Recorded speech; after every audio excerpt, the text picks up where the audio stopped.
welcome Scott Janish to Worcester HomeBrew Club's 4th birthday meet. So it's I thought it'd be nice to get a sort of prominent figure in the homebrewing community and the brewing community, I guess, as well. So yeah, really pleased that Scott can join us tonight. Thanks a lot. Yeah, thanks for having me. This is great. Happy birthday, I guess, huh? Yeah, cheers.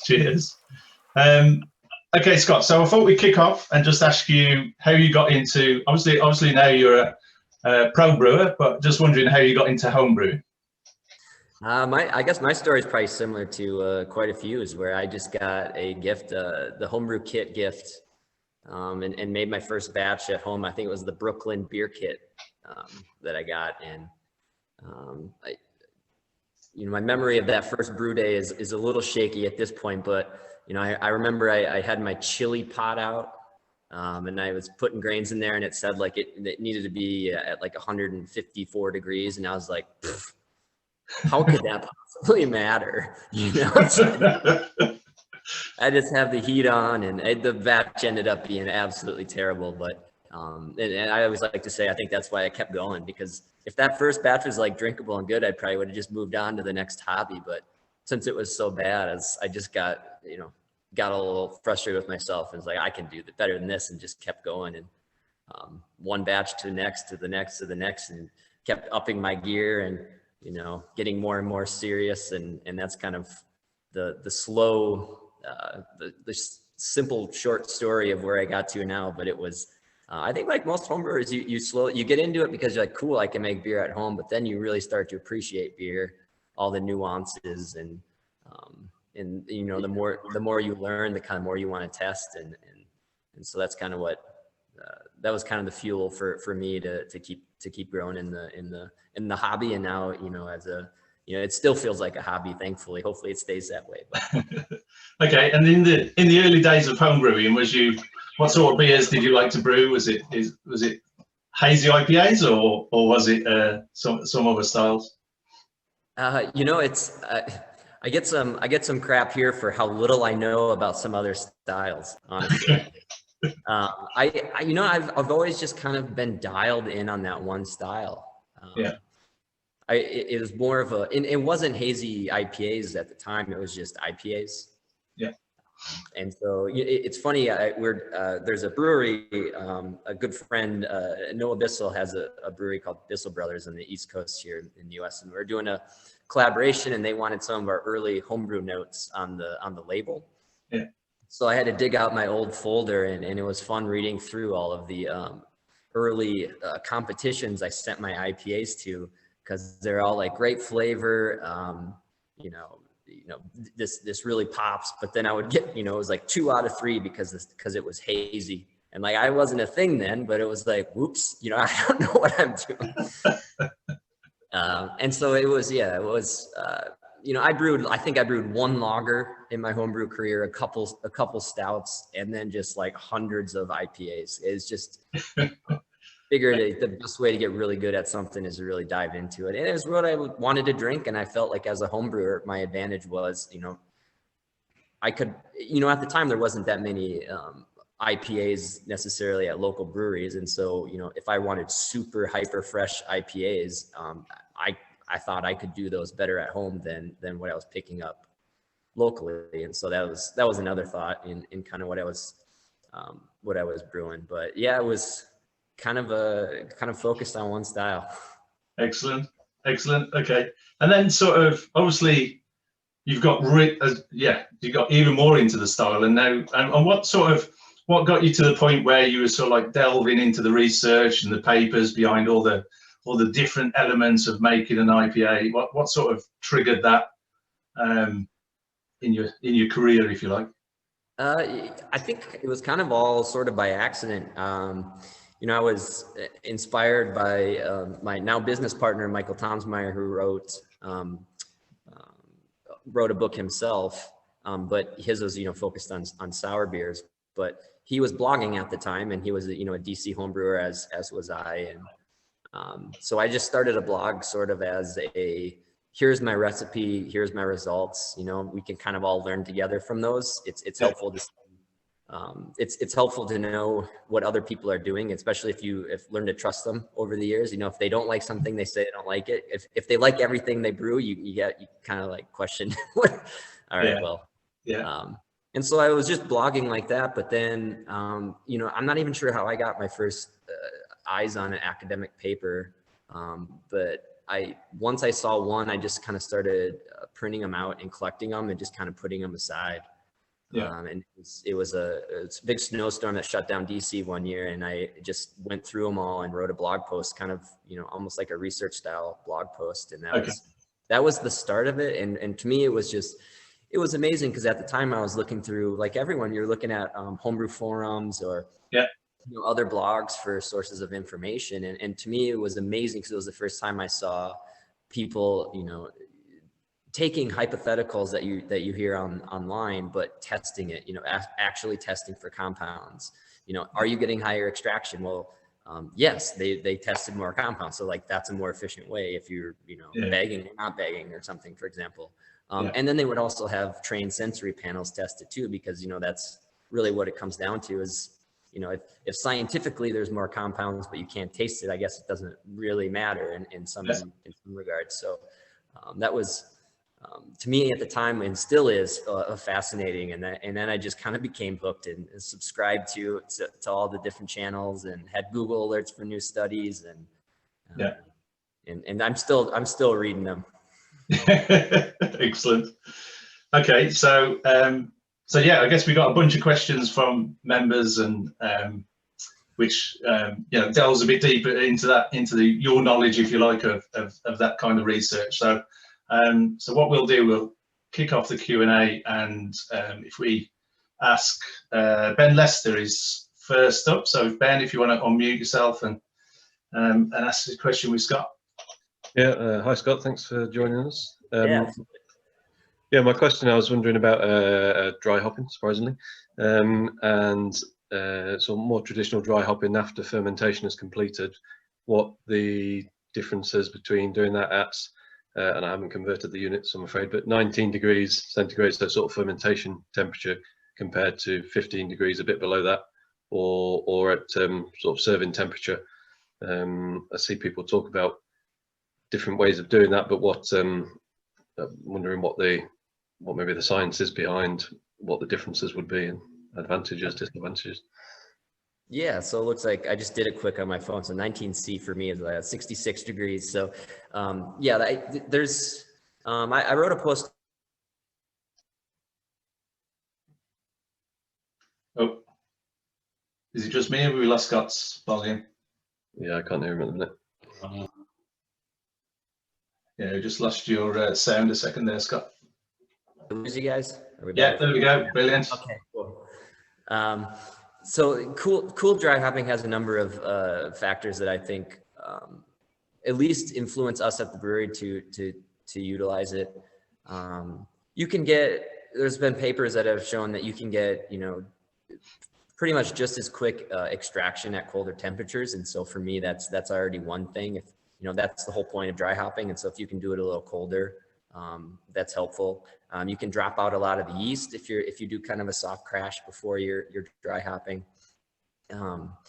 There's you know, I don't know if, you know, as a home brewer, I didn't have much problem with what's called hop creep, but that's kind of where there's enzymes in hops that can actually break down dextrins and make you know, what used to be unfermentable sugars into fermentable sugars. And then if you have yeast present, that you can have a, you know, re-fermentation start, which can cause problems like, you know, diacetyl, especially if you've crashed out a lot of the yeast. And so there's an unhealthy re-fermentation. Those enzymes are not as active at cooler temperatures. So that's another reason. You get less, you know, polyphenol pickup at colder temperatures. So maybe slightly less harsh of flavors that can come through.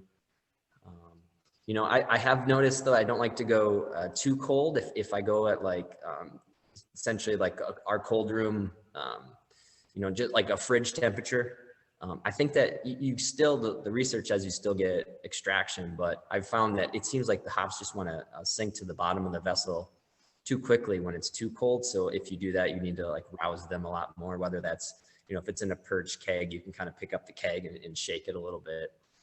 Or even if it's in a fermenter, you can kind of gently do that. But oxygen is really the number one enemy when it comes to dry hop beers. And unfortunately, I feel like it's easier on the homebrew scale to get oxygen pickup, but that's probably another conversation. But so we're doing most, and I'll do this real quick because I don't want to confuse anyone here. So we're doing most of our dry hopping around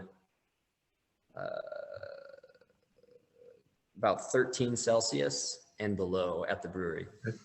And so that's for us, that's cold enough to get the initial amount of yeast to kind of settle out. We can harvest the yeast and then dump the rest and then dry hop after that. So that, it just, you're already sort of like, if you think about it, it's done. You start at like, you slowly ramp during fermentation, the temperature. And then as soon as it's at, it's completely attenuated, it's at the highest temperature it'll be. It kind of makes sense to me too, that you're just slowly bringing it down to the final temperature, and you're not, just keeping it at that high temp. It's not necessarily great for beer just to sit at, that holds high, even though it's under, you have a nice CO2 blanket. To me, I like things a little cooler. Seems like it's gentler on the beer. And so there's a lot more science. If you're really super interested, you could check out that article on cool dry hopping, where it talks a little bit more about some of the other benefits. But for the most part, if you can get good extraction at cooler temperatures, and it might even speed up your grain to glass time a little bit too. So yeah, hopefully that helps a little bit. Yeah, that's great. Thank you. Cheers, Ben. So Dave Matthews is next. Yeah. Hi, Scott. Thanks for coming, and great to meet you. Just got a quick question on pellets, because we tend to order our homebrew supplies from a place called Malt Miller, and they got a big list of pellets, and they're either BBC or T90 typically. And the T90 is cheaper, so I tend to buy the BBC because they're reassuringly expensive, but I've got no scientific basis for doing that. It's just a kind of guess. So I was hoping you could shed some light on the positive or negative repercussions of the BBC pellets compared to T90. Yeah, so BBC, as I understand it, they're kind of like cryo in a way, where they've removed a lot of the green material from the hops, so it's like a lower T number. So I think they're like T45s essentially, if I'm understanding correctly. And so really what they've done is they've removed some of that vegetal material from the hop. And for me, that I think that's a good thing. That's kind of where a lot more of those polyphenols are that could be a little harsh. Some of those greener compounds that can come across. I like those fruitier compounds that are a little more, get into solution a little easier and stay better. And so I like those hops that have a little of that vegetal material removed, because if you've ever over dry hopped your beer, it just tastes kind of green and raw, and almost just kind of like just, it doesn't taste like the hop variety. It just kind of tastes like the just green hop material. And so I like pushing up the amount you can dry hop, because there's less vegetal material in the hop. And there's also, as you dry hop, you increase the pH of your beer. And they as far as I know, they haven't figured out exactly what part of the hop it is that's making the pH increase. But they believe it is in the vegetal material of the hop and less in the lupulin gland. And so to me, it makes sense that you would get less of a pH increase when you're using, a T45 versus a T90. And so similar if you're using like cryo. I know that's, it's something I'm still experimenting with, but the final pH in beers seems to impact the drinkability, at least to my palate. When you say increase pH, do you mean towards a 1 or towards 14? Yeah, so like if you heavily dry hop a beer, you're going to have a final pH that's 4.6.5 or something like that. And if it's if it's not dry hopped at all, it's probably more like 4.3, 4.3, 4.4 or something. Okay. And it's so the more you're dry hopping, the more that pH is increasing. And I've found this especially true in double IPAs is I tend to like that pH a little lower. It just seems, you usually have more hops, you have more alcohol, there's, a little more residual sweetness in those beers. And to me, a slightly lower pH helps to call for the next drink. It's not so cloying in a way. And so maybe the BBC pellets could help with that a little bit. But a little bit more on that too is we usually mash pretty low on, like if we're doing a heavily hopped beer, so like 5.2. And then we'll even add some phosphoric acid to the kettle to try to knock down that pH even more. So our end of boil pH is usually below 5. And that's just to try to encourage, a lower final beer pH when it's all said and done after the heavy dry hopping rates. So, but, having said that, I like using, like we've used BBC Mosaic, and I'm a big fan of using 2 types of the same hop. So T90 Mosaic and BBC Mosaic, and you might get just a little bit more complexity out of that same variety. Yeah. And that's kind of what I'm always looking for is, just trying to build a more complex tasting beer. And so using, we do that with cryo too, Simcoe Cryo, Simcoe T90. And it's a different, they're the same variety, but they have different flavor implications, and they have different, slightly different aromas. And so, I like blending, I like blending different variety or different types of the same hop almost more than I like blending in multiple hops sometimes. It just seems like it's a safer route, and usually I've enjoyed almost every beer we've done like that. So excellent. I don't know if I exactly answered your question, but I jumped around it pretty well, I think. You really have. I mean, that's really what is really interesting and useful. I never even thought of using different versions of the same hop, and you've explained to me exactly what it all means. So that's brilliant. Thank you. Cool. Yeah, thank you. I'm jealous. I should almost explain to everyone that's on the video. I see all your guys in like nice backgrounds, and I look like I'm in a jail cell here. I was explained before he started recording that we're just in a new suite we got that's going to be our sour barrel facility. So it was the quietest place I could find. So I'm not in jail. Don't worry about it. Excellent. Okay, so next up, we've got Craig. Hi, Scott. So kind of going back to the first question, really, but more about biotransformation. And there's some breweries over here that kind of shy away from it because of the effects of hop creep. But I wondered if, what was the playoff between searching out for those juicy kind of flavors from biotransformation and not getting the negative effects from it? Yeah, I mean, I still have a difficult time giving good advice about biotransformation just because it's still relatively new. There's still a lot to learn, and there's a lot of ways to try to get it. The kind of biotransformation that we know we're getting is Saccharomyces strains can do, the geraniol, the beta citronellol, those types of biotransformations are happening just from your Whirlpool additions. But I know a lot of homebrewers think of biotransformation as an early dry hop addition. So during fermentation, I'm not so sure that's the best way to really think about it or approach it. There's, in order to get true biotransformation, and for me, there's like 3 different kinds, but, you're either, you're releasing bound compounds that are in hops. So, releasing glycosides from hops that will, you could potentially, so like every hop has, let's say, Amarillo, for example, has a lot of bound geraniol. So that means it has some geraniol that's free that's just going to get into your beer, but it also has a whole lot of bound geraniol that never gets into your beer. The only way that's getting in is with an enzyme that kind of breaks it down and releases it into your beer. Most Saccharomyces strains don't have those on their own, and so that's not going to happen. You'd have to use a commercial enzyme,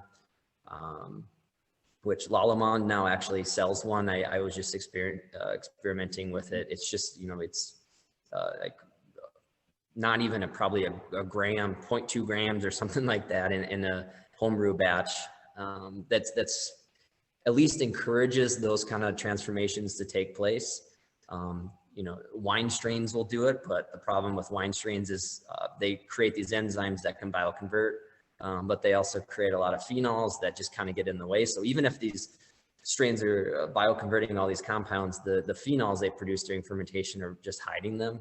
And so it's really tricky to approach. I think if you're really interested in biotransformation, I would consider buying some of those enzymes just to play with and pitch them at yeast pitch. And not worry so much about when the hops are going in. I think a lot of these enzymes, if they're alive, can even happen in the package. They can still sort of break things down. I know at the brewery we've only had the stomach to use enzymes in one big batch beer, for what it's worth, and we used it with Rawaka on the hot side, and it was a IPL, so we fermented it pretty cold, but, you know, loaded up Rawaka in the whirlpool, used Scott Labs Revelation Expression, I believe it's called, which is the glycoside enzyme. And that beer is, to this day, I'm amazed by how punchy it still is for being a dry hopped beer. And so, you know, I think there's something to it, but I think it's strain dependent. I mean, there's been some studies where they've used enzymes and it's taken a hop. They can taste the difference in them, but when they use the enzyme, it made the hops not actually become more fruity, but more slightly more vegetal and herbal. And so not exactly what you'd probably want.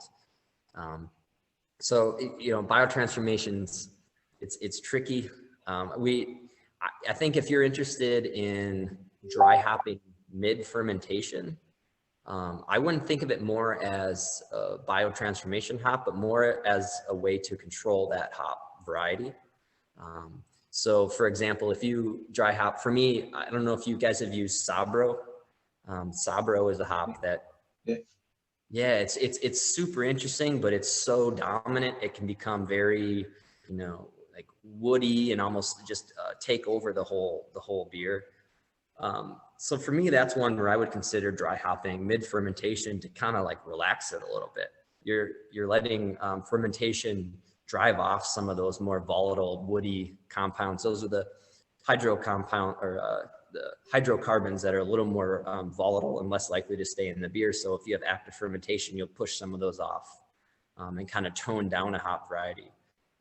So for me, that's kind of how I like to look at mid fermentation dry hopping, is more of a way to control the variety itself and try to have it play into what I want that beer to be, more so than, you know, hoping I'm getting biotransformation, because it's difficult to really know if you're getting that without, you know, testing compounds and seeing if it increased, you know. So I still don't have a great answer about how home brewers should approach biotransformation, because I'm still playing with it here. I have a couple small batch experiments going on next door at the brewery that, you know, I have, you know, wine strain with the hazy strain.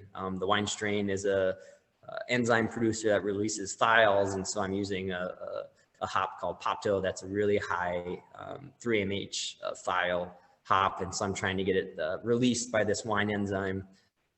But I'm still just messing around, trying to see if I can, you know, boost some of these flavors a little bit. And so, you know, if I ever have a great answer, I'll be sure to write about it and let everyone know. But for now, I'm just kind of experimenting. Okay, great. Brilliant. Cheers. Yeah. And with hop creep, Scott, is that a problem that you see it more so at commercial level than what you do at homebrew level, or? Yeah, I think so. It's funny, I had a call with Stan Hieronymus, who wrote For the Love of Hops.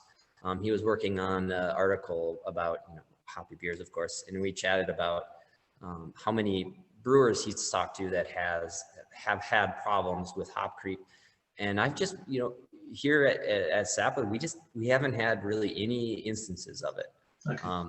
And I think it's just because we're hopefully doing the little things that help avoid it a little bit, which, you know, dry hopping cool, dry hopping for short durations, you know, 2 or 3 days, and then crashing that beer, not crashing, but just dropping it a few degrees to try to get that first hop addition out, drop it out, and then add the next one for a couple days. And so I think those little things kind of pay off. You know, you're trying to get as much yeast out as possible too. But I think the biggest thing is for home brewers, you know, most of the time, hopefully you are brewing hoppy beers, you are, you know, dry hopping them, kegging them, and then keeping them cold. You know, you're not worried about your cans sitting on the shelf warm anywhere, where I think that's where that re-fermentation and enzyme activity would cause issues. So I think homebrewers have an advantage in that way, as you can control your beer from the moment you brew it until you kick it. You know, it's in your hands and you can keep it cold. So I think homebrewers are at an advantage there. Okay, cool. Brilliant, thanks. So next up, we got Mez to ask his question. Hey, Scott. My question is relating to dry hopping during pressure fermentation. So pressure fermentation seems to be raising in popularity at the moment, and quite a few of us in the club have recently got pressure fermenters. And one of the ways of dry hopping with this is to have the hops in a bag with a magnet suspended. So they're in from the beginning, and you don't have to open the fermenter. And when you're ready to dry hop, you can lift the magnet and drop the hop bag into the beer. Now, the question is around, is there a negative impact to having the hops in that fermenting environment, in the air or whatever the gases are at that moment, for 3, 4, 5 days before releasing them to do the dry hop? Yeah, I remember this was the one question when I was looking through, I was like, oh, be damned, I've never ever considered putting a magnet on there like that to drop them in. That's cool.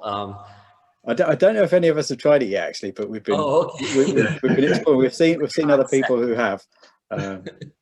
I yet to find the right kind of magnet, actually. Yeah. You know what, I'm just like trying to brainstorm how this would work, because, you know, in one way it would be nice to have those hops in there because they're sort of being purged with oxygen, because they're not touching the beer, they're above, they're being purged as the CO2 is being created. I don't know if you would really lose a lot of compounds while it ferments, because, you know, it be blowing off a lot of CO2, and I suppose it could take some of that with, but the hop is still intact, you know, physically it's still there. So I think it would be fine. And then if you dropped it in post fermentation, you'd be dropping it in, you know, if you could remove that magnet and then it falls in, and you never have to open up your vessel at all and expose it, which to oxygen, which would be pretty huge post fermentation, because that's where, you know, problems can occur. I think it's worth a try. I really do. And then keeping it under pressure while it's dry hopping too. I mean, that's something that we definitely do. I'm not sure how many pounds it can hold in pressure, but, you know, we typically always try to think of our beer. So like if we're dry hopping our beer, we want the head pressure higher than the CO2 that could be in that beer. So you're almost like, think of you're like forcing down those compounds. You don't want them to come out into that headspace. So for us, you know, 10, 15 PSI almost the whole time we're dry hopping. Or even less if your tank can do that. But I think that's a brilliant idea, and I think it's worth a try. Yeah, let fermentation finish off. It purges those hops of all oxygen, and better than you could do in a keg even at that point, because so much CO2 is created during fermentation. Then once fermentation's done, drop the hops in, and then put pressure on the tank, and then agitate it or blow CO2 through the bottom every once in a while to get those to kind of jump back into solution, because you do get a little bit better extraction when you're not in a bag. And so maybe if it's a big dry hop charge, maybe using 2 bags. Just to kind of, so they don't clump up as much. But I think you guys should try that, and hopefully it works, and then patent it, and then sell something. I wish I could take credit for it, but I read it on Facebook. Oh, okay. It's whoever puts it on the market. If they're pellets as well, and they're in the fermenter, like the surface area will be quite small. So until they actually hit that wort or beer time, then hopefully they're not going to lose too much. Yeah, that's kind of what I was thinking. Once, you know, they're not being submerged at all. And so, you know, what's really being purged is, you know, the oxygen around the hop. And so I think it's, yeah, worth a shot. Super. Thank you. Yeah. Cheers. So next question is from Steve Bevan. Hi, Scott.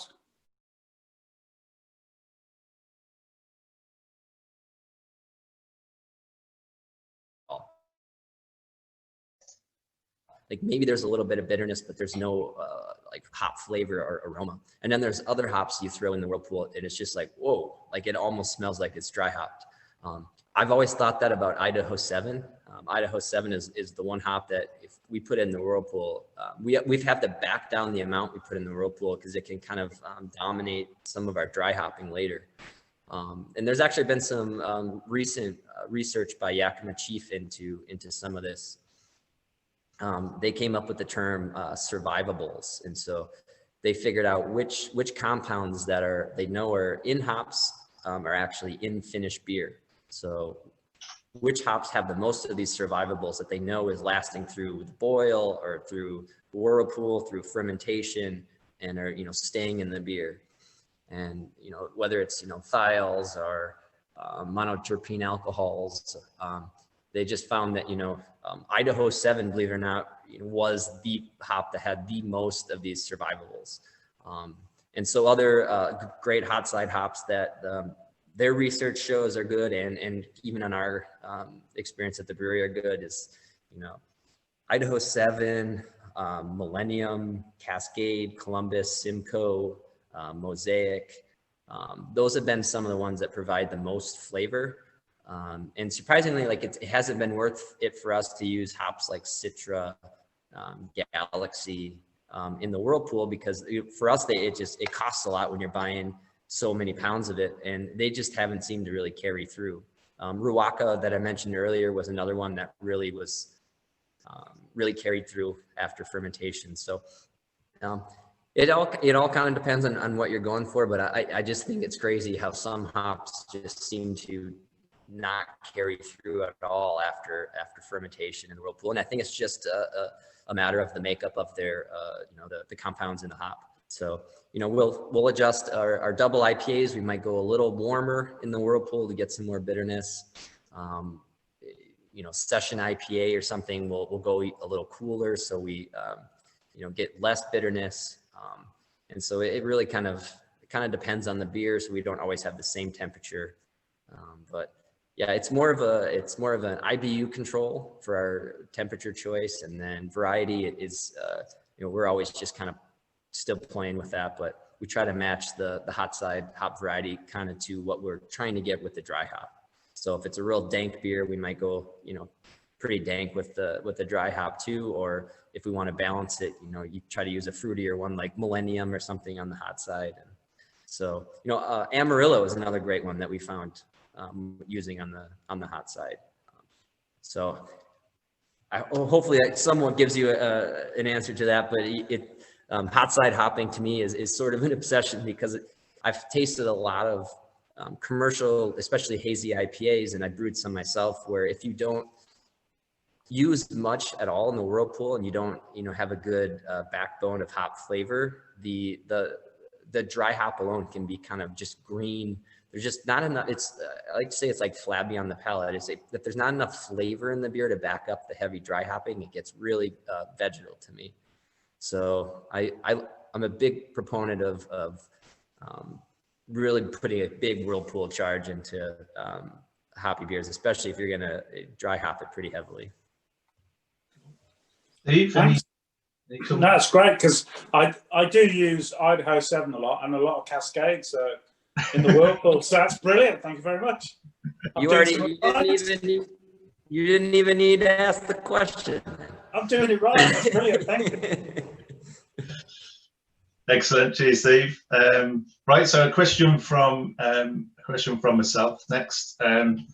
So in your book, Scott, you mentioned about you talk about water a little bit. One of the chapters covers water chemistry for hazy IPAs, and one of the suggestions, or one of the sort of lasting suggestions, is a 2 to 3 sulfite to chloride ratio. And I was just wondering if you're still using that, or have things moved on a commercial level? Be interesting to see what you're using at the commercial level. But also, would you still recommend using that where it's still a hazy IPA, but you're pushing the bitterness up a little bit more, or would you then tend to move towards a sulfate prominent profile? Yeah, no, it's a good question. I think in the book I recommended 2 to 3 as just like a good place to start. And then you can kind of work from there to see kind of what you like as the brewer. Most of our beers still are about 150 parts per million chloride, and then around 100 or so gypsum or sulfate. You know, we're not using reverse osmosis water, and so batch to batch, it's probably slightly different based off the water coming in. We're pretty happy with that in general, but we do approach it differently for different beers. So if I'm doing like, I kind of like using all chloride if it's like a beer that, because we have, my business partners, Michael Townsmeyer, and so we have a whole bunch of wine barrels full of mixed fermentation beers, and to me those dry out completely for the most part. I mean, they get pretty dry. Some of them, below 1 gravity, and then, most of them are like 1.0, 2 or 3 or something. And to me, that I like almost all chloride in those beers as a base, just to do whatever I can to give it a little more mouthfeel based on how dry it's going to get. Yeah. If we're brewing a beer, we just released it was a hazy IPA, but we used Simcoe and Columbus as the dry hop, which are kind of more West Coasty, dank leaning hops. Yeah. And that's the type of beer where I might back down the chloride a little bit, just to, give the, not necessarily that there's more bitterness in IBUs, but a little more sulfate can kind of enhance that perception of bitterness and make it a little snappier. And I think that a little snappier taste goes better with those danker, kind of more herbal hops. The more tropical, fruity ones, I think that's where I want a really soft, round mouthfeel that's, almost more sweet than anything, because that's, that's what tropical fruits are. Yeah. So we'll adjust it based on that. If you're doing like a milkshakey type IPA, I would do even more chloride. Yeah. And so it really, and it's really just, it's just those little things you can do to try to get to the end result you're looking for. I'm not sure if you did your same water profile, you might like the beer just as much, but it's those little tweaks you make everywhere, The chloride goes with if you're trying to do a real sweet beer, you do, Amarillo, Millennium in the hop side, and a bunch of chloride, and then you're, dry hopping it with, Galaxy and, whatever else. And like, you're just sort of layering all these different things to try to get to the end result. And so we don't obsess over water necessarily, but we do use it as a way to get our recipes to what we hope the end result will be. So. Okay, brilliant. Thanks. Cheers for that. So next up, we've got Kev Andrews with a question. Hi, Scott. Hey. So my question is more around kind of building a recipe. I do try and do a lot of my own recipes, and wonder what the process was used to pair hops, and if there's any science behind it. And also, once you've decided on a pairing or 2 or 3 or hops, do you tend to do equal quantities of each, or do you try and get a dominant one within those, really? Yeah, like pairing, I'll just briefly mention again, I was talking about earlier, and how I love pairing like varieties together of different processing types. So Mosaic Cryo with Mosaic T90, for example, or Simcoe Cryo with Simcoe T90. Those I really enjoy. But usually if we're doing like one of our more popular double IPAs is Galaxy Citra, we do 50-50 in the dry hop. Because they're kind of similar in a lot of ways. Galaxy to me is a little more like fruit stripe gum, and Citra is just a little more like, just why it's named Citra. It's citrus forward, and so like we're not really looking to get anything dramatic from either one. So we just use 50-50. But I tend to like to pair hops with like varieties and not do extreme ends. To me, it's like you're layering in just a little bit more complexity of the same sort of flavor, the same kind of class of hops. And then, you know, we'll do 50-50 a lot, but, you know, like I was just mentioning the Simcoe Columbus one, we kind of use it's a luxury when you have we don't have a ton of extra hops, but we have, you know, some extra hops. And so like we're going to do that Simcoe Columbus one, and the Simcoe was really fruity and great. And then when we smelled the Columbus, it was just a little touch green onion. And so we just decided then to back down the Columbus to about 25% of the dry hop, and then make, you know, the Simcoe the dominant layer. So there's just enough Columbus in there to kind of give it that dank sort of edge, but not take over in a way that can lean green oniony, which a lot of hops can kind of do. And so sometimes we have a plan going in of a ratio of a blend, but when it comes time to dry hop and you smell the bag, you kind of have to be honest with yourself and be like, you know, this doesn't smell good in the bag. It's not going to smell good in the beer. And so we'll make adjustments that way. You know, like I mentioned earlier, Sabro, to me, I like that hop. It's super interesting, but it can just take over. I'd be hesitant to do more than, you know, 25% of Sabro in a dry hop. So it kind of depends on what you like and what you're going for, but, you know, pairing like varieties together is good, and maybe using higher amounts of one that you prefer more than the other, and then using the other one as just kind of a supporting hop to, you know, not make it so one note. Is there a good resource for finding out those kind of like varieties? Let's see. I put together like it's been a while. I think it's still on my website. It was a calculator where you could put in the oil amounts of a hop, and then it would give you the most like hop in that class. So based on the oil compound, if you just put in, you know, all the different numbers, it would spit out something that's similar. But in a lot of those results were surprising. Like Bravo, for example, was pretty similar to Citra.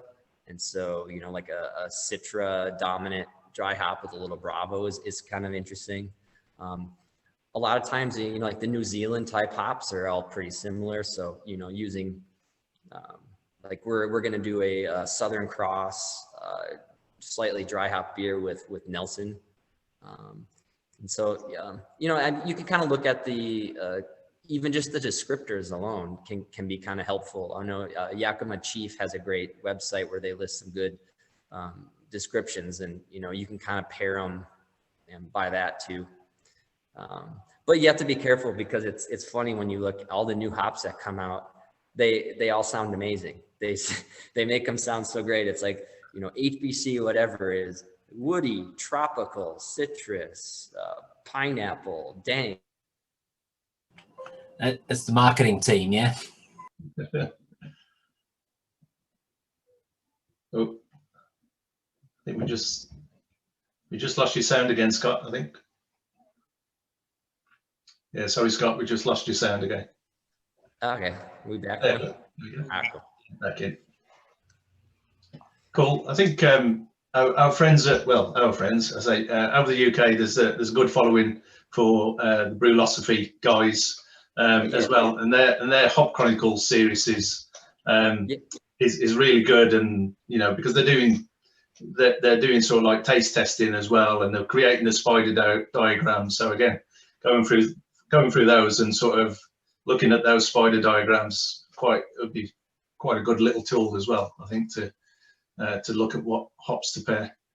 Yeah, and if you're really kind of curious, a good way, if you want to do it at home, if you're willing to use some of your fermented beer as tests, I know other brewers actually will do this, is they'll take you know, like 2 grams and like 7 ounces or so, 2.5 grams of hops. So like you're just buying one tiny packet, take some beer that's been fermented, put it into like if you have like a tea, like a loose tea kind of filter or something, and especially if it's like a closed mug, you can, you know, put 2.5 ounces in there, put fermented beer that hasn't been dry hopped, fill it up and kind of just let it sit a little bit, and then give it a taste and a smell. And I think that's almost a better way to get an impression of a hop than just rubbing it and smelling it, because there's some hops they smell different out of the bag than they come across in the beer, which is, we were talking a lot about Idaho 7. I just did a test batch where I dry hopped the crap out of a beer with Idaho 7 and I couldn't barely smell it. It was amazing. But we add it in the whirlpool and it takes over. So it's difficult to say exactly why, but yeah, I agree. Brewlosophy does great stuff. Marshall's great. Anytime someone singles out a hop like that and does a single hop batch, I'm always interested in their results. Yeah, spot on. That's great. Thanks a lot. Cheers, Kurt. Yeah, we got Rich Wilkes with a question next. Yeah. Hi, Scott. Thanks for coming on. Yeah, absolutely. So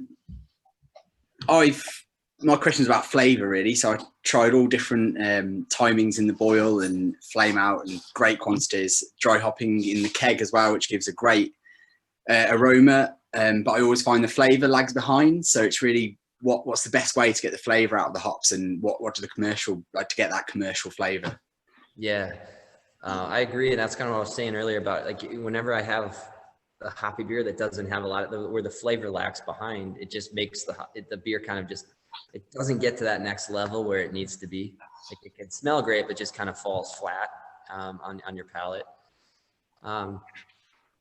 I think it's a combination of using some of these hops that I was talking about as survivable hops. I think using those in the whirlpool at cooler temperatures, probably like a 20-minute rest or a whirlpool stand with those flavorful hops, like I was saying, Riwaka, Amarillo, Simcoe, Mosaic, Columbus, Cascade, Idaho 7. Those are the ones that we've really found carry through better than some others, and higher rates than you think. A lot of the whole concept behind hazy IPAs is, you're going for flavor and not bitterness. I think a lot of brewers are too afraid of getting bitterness into these beers, where you can really add, in my opinion, a lot of hops into the whirlpool, and the bitterness is still fairly tame, especially if you're cooling that whirlpool batch, because I think you need to get as many of those compounds into the fermenter as possible for to get good yeast interaction and just to lay a good foundation for the. You can always try, if you're not harvesting the yeast, you can always try, a small charge of dry hops, like day one, almost like when you're pitching your yeast, throw in 30 grams of one of those same, almost to kind of treat it like an extension of the whirlpool, just to get another base layer of flavor in. I found some of there's a lot of extracts now that you can use in the kettle. So I don't know if there's a product called Lupo Max now. I don't know if it's available on the homebrew level or not, but it's just like a concentrated CO2 extract of variety specific hops. So far I've used Citra and I've used Mosaic, and the Citra was okay. I didn't, I couldn't honestly tell if it was in there or if it wasn't, if I would have just used the pellet, but the Mosaic I thought was pretty great. And so layering in some of that with some other actual pellets, I think is a great way. But really, I think the biggest key is, a good 20-minute whirlpool addition at lower temperatures, and, maybe a little bit more than you're comfortable putting in there, probably, in terms of the dry or the whirlpool charge. So those are great ways. And then I think, we probably need to talk about oxygen a little bit, because oxygen can kind of just tone and kind of ruin.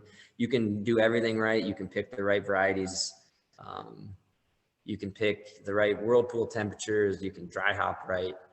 You can have the most perfect grain bill, but if you're getting any oxygen into these beers, especially hazy IPAs, the flavor goes downhill quickly, and you know, it's so important to try to reduce that. So if you can do, you know, closed transfers, even consider using metabisulfite when you're dry hopping, especially if you're doing it post fermentation, probably as little as like 0.2 grams per 19 liters or something like that. It just helps to really scavenge oxygen. And so, you know, you might be getting a lot of that flavor in, but if there's oxygen it's getting in while you're transferring into a keg, or you're not purging your kegs well, that'll just kind of eat away at that hot side flavor that you're after too. So unfortunately, there's so many ways to ruin a beer, right? But that's kind of why we're all doing this. We're trying to perfect it. Well, Right. good. Excellent. Okay, so yeah, just a final question, which is just a general question, I guess, is yeah. So what have you seen latest developments? I must say the UK always seems to be a little bit behind than what the States are. So it'd be interesting to hear what latest hop developments that you're seeing or having to play about with, or even what you found in most recent papers, that kind of thing that you're quite excited about. Let's see, like the survival thing, which you already talked about, is interesting to me. Another recent one that comes to mind had to do with they tested alpha acids. Like the higher the alpha acid a hop variety had, the harder time that hop variety had at actually extracting into your beer. It's almost like the alpha acid itself was like preventing the oils from getting into the beer, which was interesting to me. I actually reached out to that author and kind of questioned, because, you know, cryo hops, for example, are twice the amount of alpha acid. And so I was like, you know, this is great. They have less vegetal material. They're loaded up with, apparently they're loaded up with, you know, great hop oils. But if the alpha acid's so high and they're not getting into the beer, what good is that really doing for us?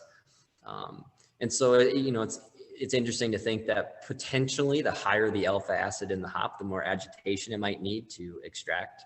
Might need to, you know, get it back into solution more than once a day to try to extract. So I thought that was interesting and something to play with. Some of the new hop extracts, like that we're talking about, are fun to play with as well. I think can really help.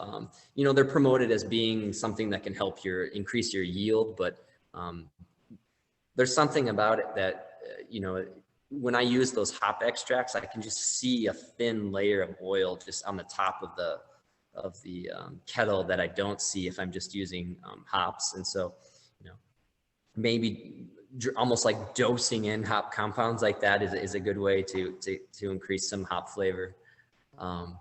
In terms of like what breweries around here are doing new in the hop world, it's not a lot, essentially. I mean, everyone's still sort of trying to tweak little things.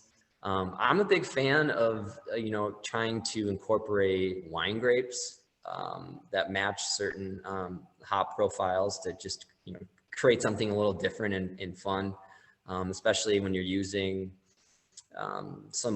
a wine yeast strain that might be good at bioconverting both hop compounds, because the same hop compounds that the wine enzymes can bioconvert and, you know, basically unfold are the same ones that the wine world has been looking at for wine grapes. So these same thiols in the grapes are the same ones in some of these hops. And so I think that's always an interesting combination. I've been playing a lot with, or a little bit with, you know, Indian pale lagers as a way to, some research has shown that if you ferment cooler, you might retain some more of these really volatile fruity thiols and hops. And so that's interesting to me, to try to do a cold ferment, heavily hopped beer and just see if you can really push some of those aromatics. I actually had a wine or a strain shipped to me from France that was found frozen. Essentially, it was TUM 35, which, 3470 is the most common lager strain. And the next one is TUM 35 that used to be really popular a while back. That's a very low sulfur producing strain. I wrote a post about it a while back, but I always think that if there's competing compound or competing esters a yeast can create a lot of flavors, and they can kind of get in the way of hops. They can kind of play with hops well. And to me, sulfur is one that gets in the way.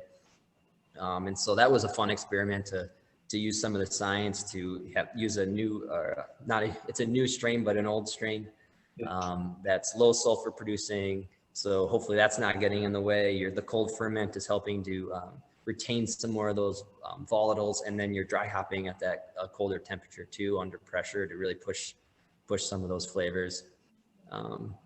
The other new thing that I think is going to be pretty exciting, and I've got a few test batches going now, and unfortunately I'm not allowed to talk about it yet, which is like kind of a bummer, because a lot of these things are still, they're still working their way through. I guess, I don't know if they get trademarks or whatever, but and I know this will probably be sensitive, but the GMO yeast strains, to me, it's at the very least, they're interesting to experiment with and just see what they're capable of doing. And so a lot of these new strains that some of these companies like Omega already has a couple of them out, where they're essentially removing genes from some of these yeast strains that are producing flavors that they don't want. And so for me, that's amazing, because I love the idea, like I said, of using a wine strain that is creating some of these enzymes naturally that can bioconvert hop compounds, but they also create these phenols that hide the compounds I'm after. So what they're doing now is say, hey, we've identified which gene in this strain is creating this phenolic compound, and they just remove it. And so you have everything else in that strain is the same, but it's not, it's not now, no matter what temperature you're fermenting it at, it's not creating these compounds, which is kind of amazing to me. So like, we'll see where those end up. We're doing a test batch with one of Omega's that they do have released, that's called Sundew, which was a Belgian strain, I believe, where they removed the phenolic gene. So, it's a strain that, it was probably always producing these great like red fruit flavors. But because it was always producing these phenols at the same time, you probably just didn't notice or couldn't tell. And so by removing that gene, which I think they use CRISPR to do that, but I think that's going to be an area to look out for, is I think a lot more yeast driven beers, which is to me kind of fun, because you can really pair, certain hops, fruity hop combinations with certain yeast to really amplify or push certain flavors. So I know GMO is a word that a lot of people don't like to hear or use, and I hopefully will look into this and write a little bit and learn some more, so I have a better understanding if I'm okay with it or not too. But I do think, in terms of answering your question, that's probably one of the areas I think is going to be the most interesting in the year or so, year or two to come. Brilliant. Thanks, Scott. Well, yeah, a lot of information there. I saw quite a few of the guys making quite a lot of notes. So yeah, really interesting. And yeah, we'll finish it there. We really appreciate you taking time out of your working day to come and join us. So yeah, really great to have you here. Thanks for that. Absolutely. Thanks again for having me. And it's fun to talk to. I haven't done one of these outside the US, I don't think yet. So yeah, there you go. Well, except for Peru once, but I think there we go. Everyone here could at least understand me. They speak the same language. So. Yeah, there you go. So I appreciate it, though. Thanks for having me. Yeah. Thank you very much. Yeah. Thanks a lot. Cheers. Yep.